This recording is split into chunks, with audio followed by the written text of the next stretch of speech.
If pullers or presses are not available, a bearing may often be removed using a hammer and a non-hardened steel drift. A note of caution: never hammer directly onto a bearing using hardened tools such as a bull-peen hammer. In the first demonstration, we shall remove the cup from this automotive wheel hub using a suitable engineer's hammer and a non-hardened steel drift. Place the hub cup downward onto a clean, solid surface.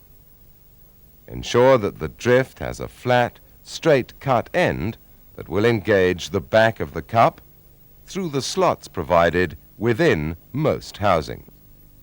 To prevent damage to the bearing bore, hold the drift squarely onto the cup and give a single, solid blow, alternately to each side of the cup, until the cup drops out of the housing. When the cup is out, then clean the counterbore and check it for any burrs or damage. It is suggested that you now practice the removal procedures demonstrated before we continue to discuss various mounting methods.